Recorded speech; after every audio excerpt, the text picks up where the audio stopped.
اس کے لیے ہم مسائل بھی سکھاتے ہیں، دلائل کے ساتھ سکھاتے ہیں، اور سب سے اہم بات عقائد سمجھاتے ہیں، دلائل کے ساتھ سمجھاتے ہیں، عقائد کی پوری ترغیب دیتے ہیں، اور اپنا تزکیہ، اپنی اصلاح کرنے کے لیے خانقاہوں کا نظام بناتے ہیں۔ ہمارا جو خانقاہوں کا نظام ہے وہ خانقاہوں کا نظام بھی خانقاہ حنفیہ، حنفیت کے نام پر ہے۔ ما کان ابراہیم یہودیا ولا نصرانیا ولکن کان حنیفا مسلما وما کان من المشرکین۔ ابراہیم علیہ السلام حنیفہ ہیں۔ ہمارے امام اعظم نعمان بن ثابت ابو حنیفہ دین حنیف کو لکھوانے میں پہل کرنے والے۔ حنفیت کا معنی ہے کہ جس میں باطل کا شبہ بھی نہ ہو، خالص حق، یہ حنفیت۔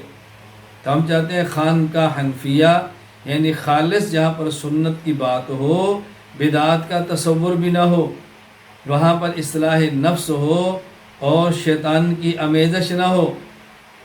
اپنے اعمال کو شیطانی آمیزش سے صاف کر دیں، اپنے اعمال کو شیطانی آمیزش سے پاک کر دیں، خالص اللہ کے لیے ہم اپنے اعمال کرنا سیکھیں۔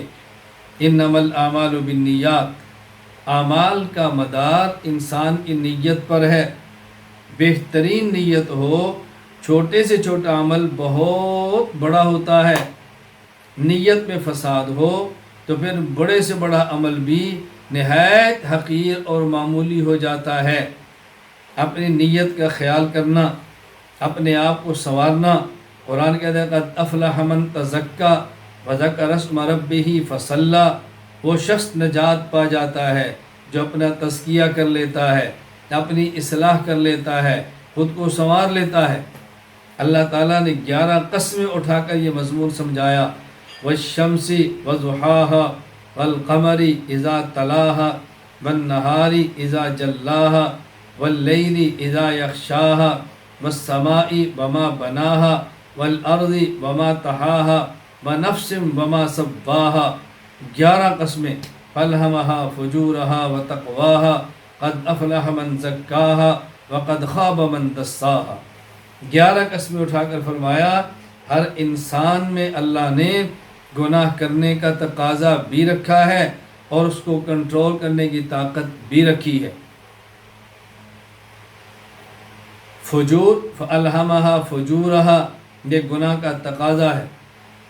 فَأَلْهَمَهَا فُجُورَهَا، یہ گناہ کا تقاضا ہے، اور تقوی یہ اس کو گناہ کو کنٹرول کرنے کی طاقت ہے۔ تو اللہ تعالیٰ نے 11 قسمیں اٹھا کر فرمایا فَأَلْهَمَهَا فُجُورَهَا وَتَقْوَاهَا، کہ گناہ کا تقاضا بھی رکھا اور کنٹرول کی طاقت بھی رکھی۔ اگر گناہ کا تقاضا نہ ہوتا تو پھر گناہ سے رکنا عبادت نہ ہوتی، گناہ کا تقاضا ہی نہ ہوتا تو پھر گناہ سے بچنا یہ کمال نہ ہوتا۔ تو چونکہ گناہ کا تقاضا رکھا ہے اس لیے گناہ سے بچنے اور رکنے کو کمال فرما دیا۔ اور اگر گناہ سے کو کنٹرول کرنے کی طاقت ہی نہ ہوتی تو پھر انسان کے امتحان نہ ہوتا، انسان بے بس ہو جاتا، انسان کے دائرہ اختیار سے باہر نکل جاتا۔ چونکہ امتحان تھا تو اللہ نے انسان میں گناہ کا تقاضا بھی رکھا اور کنٹرول کرنے کی طاقت بھی رکھی ہے۔ اب اس طاقت کو استعمال کیسے کرنا ہے؟ اپنے اندر ہمت پیدا کرنی ہے۔ گناہوں سے بچنا کیسے ہے؟ خالص اللہ کے لیے کام کیسے کرنے ہیں؟ اس کا اللہ پاک نے نسخہ بھی قرآن کریم میں بیان فرمایا۔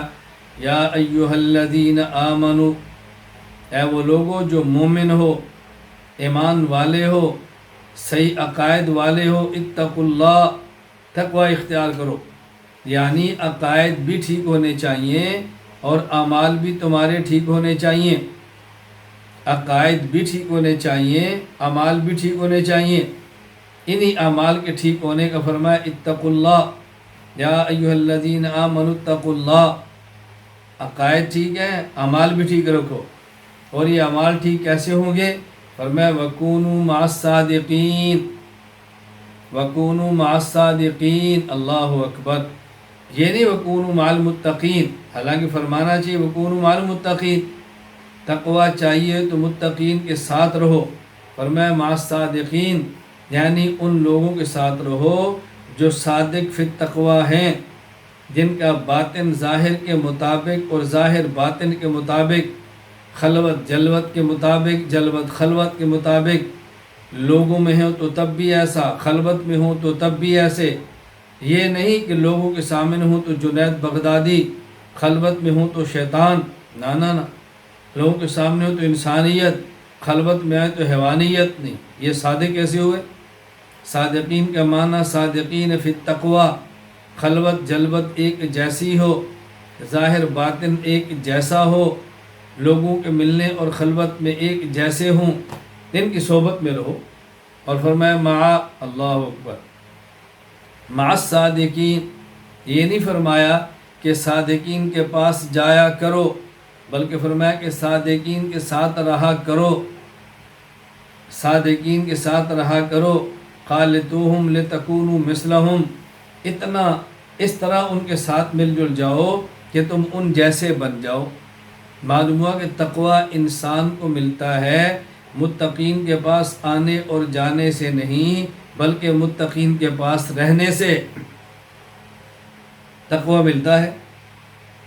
اگر انسان چاہے میرا تزکیہ ہو، یہ چاہے میری اصلاح ہو، یہ چاہے کہ میرا باطن ٹھیک ہو، یہ چاہے کہ میری گناہوں سے جان چھوٹے، اور یہ چاہے کہ نیک اعمال کا پابند بنوں، اپنے شیخ کی صحبت میں رہے، اپنے شیخ کے پاس رہے، شیخ کی صحبت میں وقت گزارے۔ آنا اور جانا کافی نہیں ہے۔ عارف باللہ حضرت اقدس مولانا شاہ حکیم محمد اختر نور اللہ مرقدہ، میرے مرشد، میرے شیخ اور مربی، وہ فرمایا کرتے اگر مرغی کے نیچے انڈے رکھ دیے جائیں اور 2 دن کے بعد انڈے اٹھا لیے جائیں، پھر 2 دن رکھے جائیں، پھر 2 دن اٹھائے جائیں، پھر 2 دن رکھے جائیں، تو انڈوں سے بچے نہیں، گند نکلتا ہے۔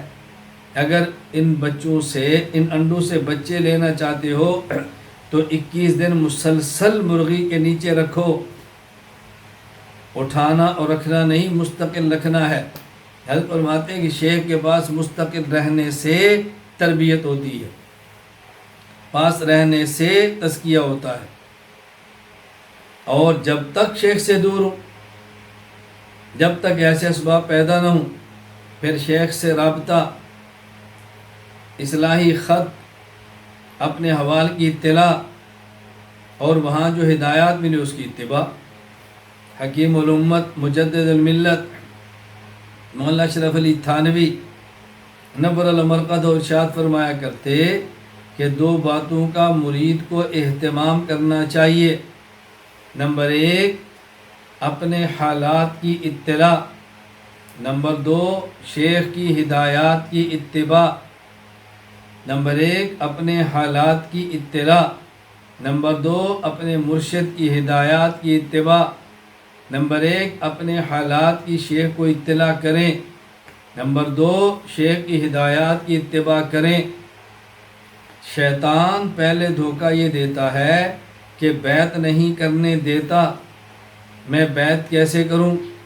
بیعت میں توبہ کرنی پڑتی ہے، میں تو فلاں گناہ کو چھوڑ نہیں سکتا۔ بیعت کیسے کروں؟ بیعت میں تو لطائف، مراقبے، اذکار ہوتے ہیں، میں تو کر نہیں سکتا۔ پہلے وہ بیعت سے دوڑاتا ہے، اور جب وہ بیعت کر لے پھر حالات کی اطلاع نہیں کرنے دیتا۔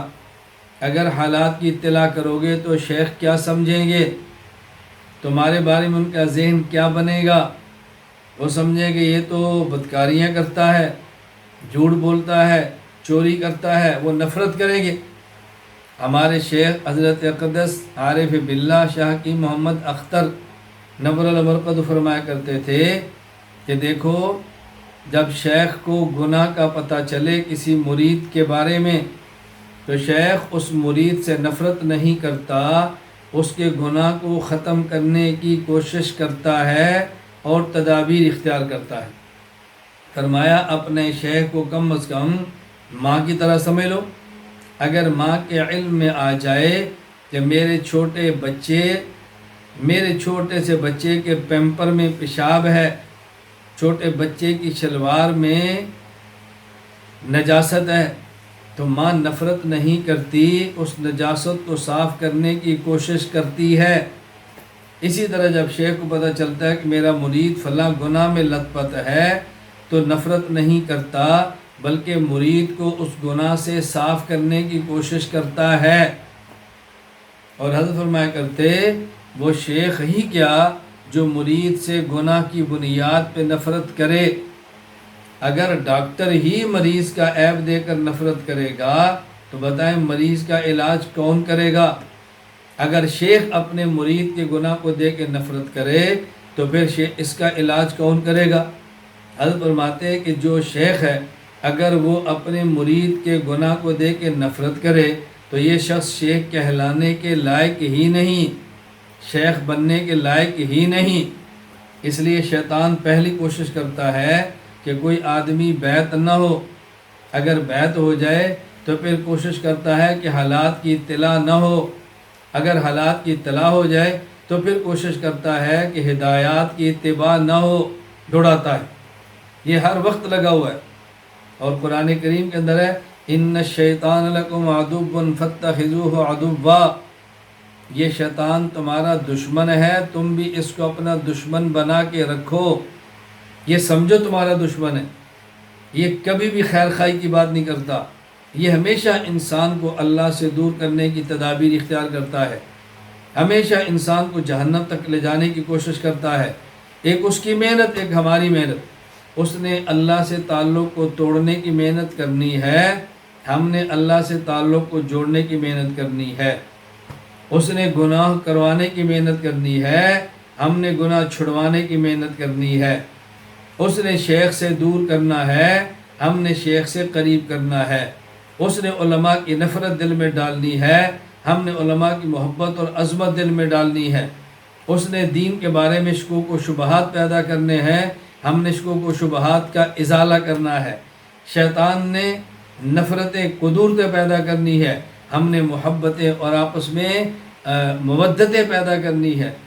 تو شیطان اپنی محنت کرے، ہم اپنی محنت کریں، وہ اپنی محنت سے باز نہیں آتا، ہم اپنی محنت کیوں چھوڑیں؟ تو یہ تزکیہ اور اصلاح انہی مقاصد کے لیے خانقاہوں کا قیام ہوتا ہے، انہی مقاصد کے لیے ہم نے خانقاہ قائم کی ہے، انہی مقاصد کے لیے خانقاہ میں قیام کیا جاتا ہے، خانقاہ میں رہائش اختیار کی جاتی ہے، اپنے شیخ کی صحبت میں رہا جاتا ہے، گناہوں سے بچنے کی تدابیر اختیار کی جاتی ہیں، اور وہ ہم نے کرنی ہے انشاءاللہ۔